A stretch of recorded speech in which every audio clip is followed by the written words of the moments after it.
Hei, mä oon Mariella. Marko. Ja me kerrotaan meidän seikkailutarina. Meidän piti kertoa sitä tarinaa jo silloin, kun me lähdettiin sinne seikkailuun, mutta koska me ollaan kameran edessä niin awkward.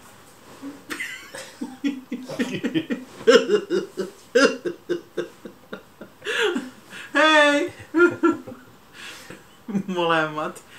Niin sitten me vaan istuttiin koko matka omalla mukavuusalueella eikä tehty varmaan kovinkaan. Minä nyt ehkä yritin, mutta se oli kamalaa. Niin se jäi kesken. Mutta hitto soikoon, olisi ollut niin paljon hyviä tarinoita ja tapahtumia ja kommelluksia. Niistä olisi saanut hyviä kertomia. Nyt me kerrotaan. Ainakin osa, minkä muistaa. Niin. Mut aloitetaanko alusta? Ihan alusta. Joo. Miksi me edes lähdettiin sen matkalle? No, mehän ollaan molemmat siitä asti, kun me tavattiin. Niin, tai siis ollaan omilla tahoillamme ennen kuin ollaan tavattu edes, niin haaveiltu siitä matkustelusta. Ja sä oot paljon matkustellutkin, mutta mä oon matkustellut vähemmän. Ja sitten kun me tavattiin, niin meillä yhdistyi haave, että olisi matkusteltu. Sitten me aina ajateltiin, että ei me voida mitään matkustella, kun me ollaan niin köyhiä. Niin, tai rahattomia.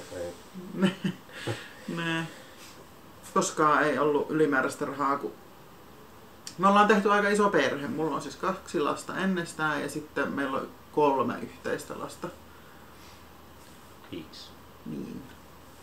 5 yhteensä tässä perheessä, plus sitten on koira ja... Niin, tuntui siltä, että se on tosi vaikeaa lähteä mihinkään matkustelemaan tällaisella revohkalla. Voi ei, miten me selvitään ja kauheasti menee rahaa kaikkiin hotelleihin ja lentoihin. Ja... Yhden kerran me matkustettiin 2 Budapestiin ja sitten me mentiin lasten kanssa koko konkkaronkka 1 kerta Budapestiin.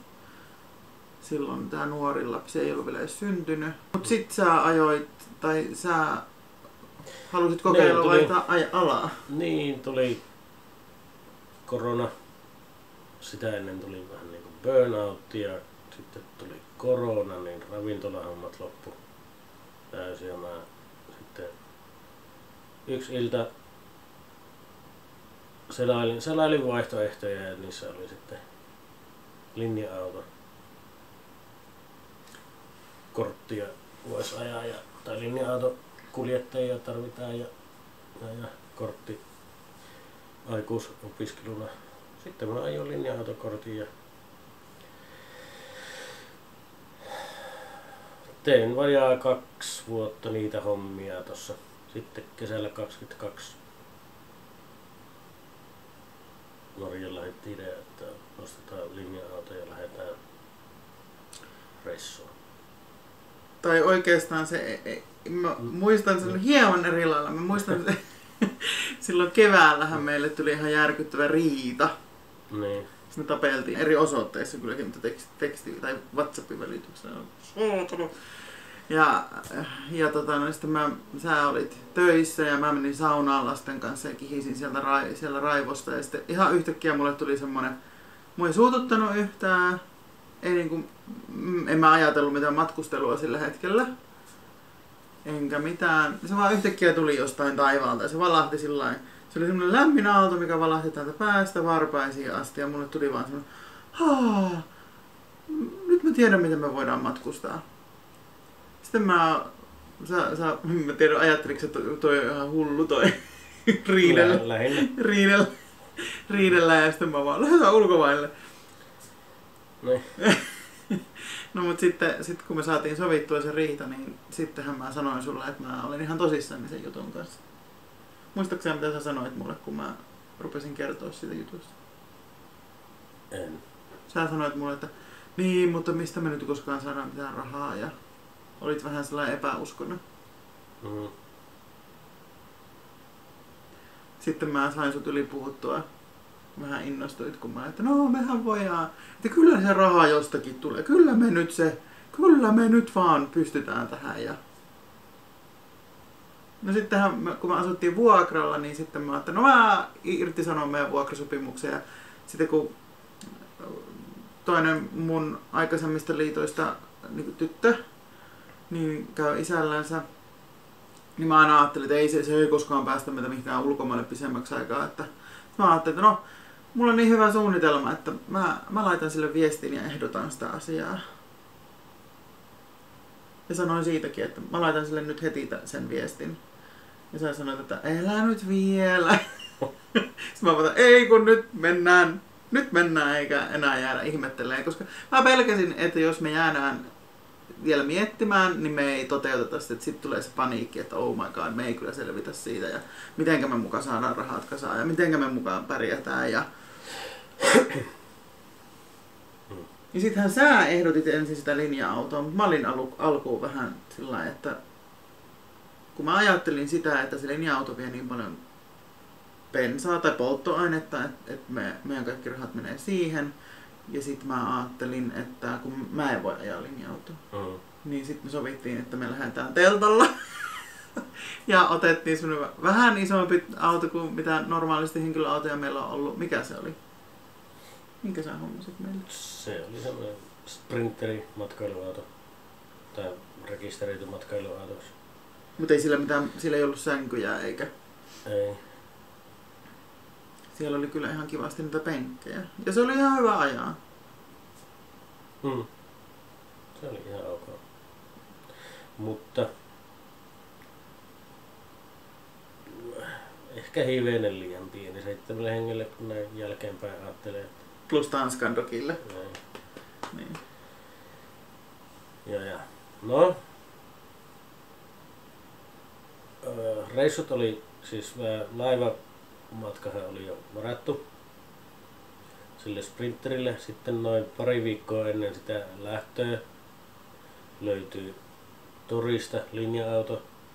No sitä ei ollut edes, se oli poistettu rekisteristä ja no, vähän käytiin hakemassa sitten yksi sunnuntai-päivä se ajeltiin Jämsästä Kajaaniin ja sitten ajeltiin sprinterillä ja bussilla takaisin Jämsään. Sunnuntaina rekisteröimättä poliisit anteeksi, eikä ollut edes siirtokilpiä mukana ja no sitten pari viikkoa aikaa saada bussi rekisteriin ja katsastettua ja niin ja sitten meillä oli vielä se, että kun me oltiin siis luovuttu sitä vuokra-asunnosta, että meidän piti se tyhjentää. Tietysti meidän piti saada kaikki tavarat, siis aivan kaikki tavarat, niin kuin huonekalut ja kaikki. Me oltiin Kirpputorille viety, oltiinko me viety niin kuin 3 kuukautta? Oliko meillä 3 kuukautta yhteensä? No pari kuukautta. Niin meillä oli Kirpputori-pöytä ja sitten mä torissa myin niitä huonekaluja. Että kyllä me tosi hyvin saatiin myytyä. Siinä Marko sitten laittoi sitä linja-autoa ja mä yritin saada sitä kämppää kuntoon. Ja kyllä siinä vähän stressin. 1.8. meidän piti lähteä ja vähän rupesi hikoiluttaa, että miten me saadaan viimeisenä päivänä. No sittenhän se rupesi näyttämään sillä, että yksinkertaisesti vaan sitä autoa ei saa siihen 1. päivä. Mut sä onneksi sait vaihdettua ne, sä sait sen laivan. Joo, viikolla. 8. päivä. Joo, heinäkuun viimeinen päivä, niin me tungettiin kaikki loput tavarat sinne bussiin. Sillä lailla, että Marko mahtui sinne kuskin paikalle sinne bussiin ja sitten laitettiin ovi kiinni. Siellä ei ollut keittiö paikalla, siellä oli keittiökalusteet, mutta keittiö ei ollut paikallaan. Sitten siellä oli... No mut sitten kuitenkin sen viikon aikana sä sait sen.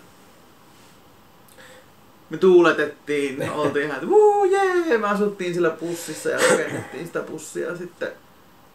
Sitten me lähdettiin aamulla aikaisin. Joo, kohti Tukholmaa. Ja tässä oli vielä sellainen jännitysmomentti, että mun sukulaiseni saivat selville, että me ollaan lähdössä tällaiselle reissulle, niin yksi yritti estää, laitteli viestejä vaikka kenelle ja väitti, että lapset kärsii ulkomailla ja että yhden lapsen passia ei saa meille antaa, ettei me päästä lähteen. Sitten laittoi mun vanhimmalle tyttärelle viestiä, että kai sä tajuat, että sun ei tarvi lähteä. Ja sitten mä vaan yritin hillitä kiukkuni, että miksi ihmeessä kukaan edes ajattelee, että se ei haluaisi lähteä oman perheensä kanssa. Ja yksi toinen sukulainen sitten haastatteli niin kuin, kauhean tentin piti, että no mistä, onko teillä kauheasti säästöjä ja mitä te nyt sitten, ja että kuitenkaan teitä sitten osaa, kun teillä kuitenkin menee internetti sitten poikki ja te olette jossain katvealueella ja lapsia pitäisi kotiopettaa 8 tuntia päivässä, niin voi kauheita, kyllä mä nyt on tosi huolissani ja mä ajattelin, että voi hyvänä aika, että ensinnäkin mä tein niin kuin tosi paljon työtä sen eteen, että mä yritin ottaa selville kaiken, mitä oli selvitettävää. Ja mä olin sille kyllä ihan selittänyt ne kaikki asiat, vaikka mun mielestä mä en ollut kyllä millään tavalla tilivelvollinen sille ihmiselle tai yhtään kenellekään muullekaan. Aikuisia ihmisiähän me ollaan ja eihän niin kuin, kukaan ei voi ottaa kaikkia asioita huomioon. Niin kuin, että kun lähtee ajamaan, niin eihän se nyt voi jo ajatella, että mitä sitten, jos lentokone tippuu päähän, ja niitä ongelmia ratkaistaan sitten sitä mukaan, kun niitä tulee. Ja siellä oli sillä reissussa siis sellaisia asioita, mutta ehkä mä ei kerrota kaikkea tässä videossa. Jos... Oltiin laivalla syöty ja juotu hyvin ja oltiin sitten satamassa Ruotsissa, Tukholmassa ja hypättiin autoon ja mä laitoin auton käyntiin ja sitten ihmettelin, että ei voi olla totta, että kaikki sähköt on pois. Moottori toimii ja sitten sähköohjattu vaihdelaatikko ei toimi. Kojetauluun ei tule sähköjä minkäänlaisia ja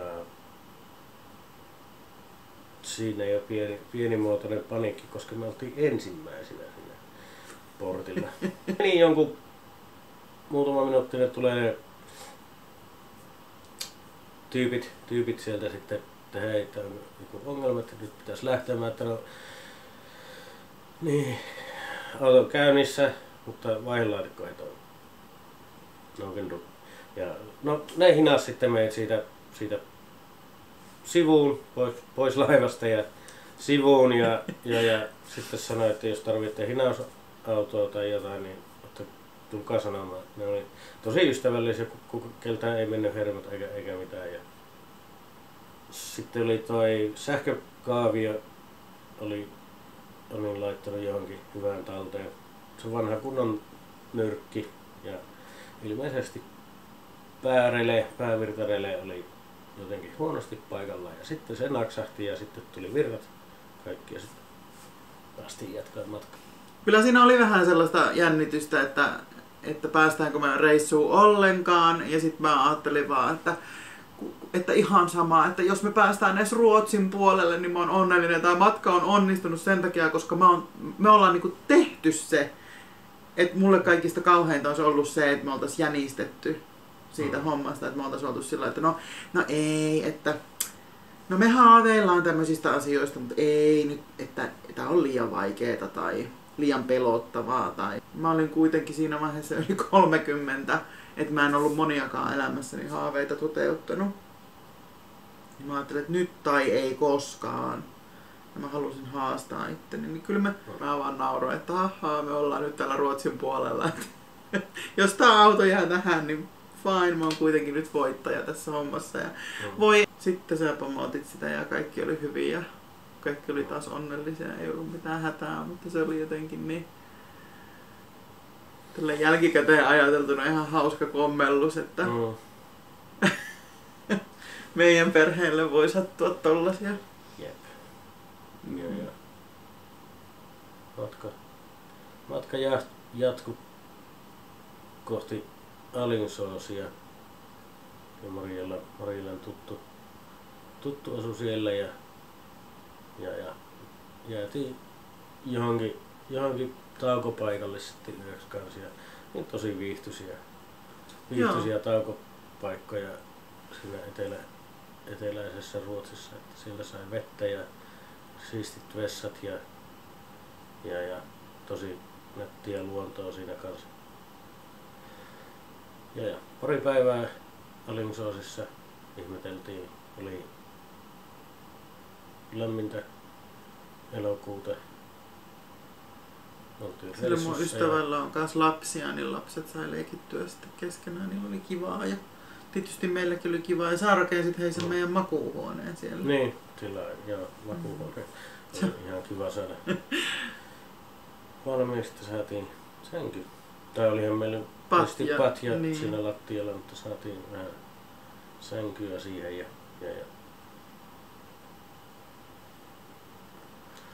Mut joo, mulle se Ruotsi oli, siis mä en ole niin hirveästi, onko sä ollut joskus Ruotsissa töissä? Joo, siinä oli, se olisi lähellä Burosissa. Niin, kun mä en ole niin hirveästi siellä Ruotsissa matkustellut, se ei oikein koskaan kiinnostanut mua, niin tää, että me mentiin Ruotsin kautta, siis lähdettiin sinne reissuun just sen takia, että saatiin kutsu mun ystävältä mennä käymään, niin se oli kyllä mulle ihan positiivinen yllätys se Ruotsi, että kyllä mä haluan mennä Ruotsiin toisenkin kerran. Ja halpa. No täällähän polttoaine silloin kun me lähdettiin 22 elokuussa, niin diiseli taisi maksaa 2,5 €. Ruotsissa se oli silloin noin 2 euron tietämissä ja sitten kaikki elintarvikkeet halvempaa. Ja me käytiin Ruotsissa siellä Alingsåsissa, niin käytiin parilla kirpparillakin. Siitä lähdettiin Alingsåsista sitten etelämpää. Ajateltiin, että oltaisiin ajettu siltoja pitkin Tanskaan. Se oli mun haave. Niin. Ne on yllättävän kalliita ostaa, vaikka ostaisi etukäteen sen siltamaksun. Se oliko 160 € tuosta meidän bussista. Ja sitten mä kattelin, että päästäisikö me lautalla. Niin lautta maksoi 125 €. 7 hengeltä ja bussilta. 4 tunnin matka. Se oli yllättävän edullinen. Ja. Tanskan läpi ajettiin sitten, me lähdettiin illalla 7 Ruotsista. Oltiin 11 illalla Tanskassa ja ei kun me ajettiin Saksan puolelle silloin yöllä. Ajettiinko? Ai jaa, okei, no sitten. Nyt me ei nähty niinku Tanskaa sitten Tanskaa ei juuri nähty, joo. Okei, no pitäisikö meidän nyt tää ensimmäinen jakso lopettaa tähän, niin meillä on useampaankin jaksoon sitten kerrottavaa. Mut hei, sehän meni hyvin. Ei ollut ihan yhtään niin awkward tehdä yhdessä kuin mitä mä ajattelin. Tai siis musta tuntuu vaikeammalta tehdä videoita yksin, kun tää oli ihan kiva, kun me tehtiin yhdessä.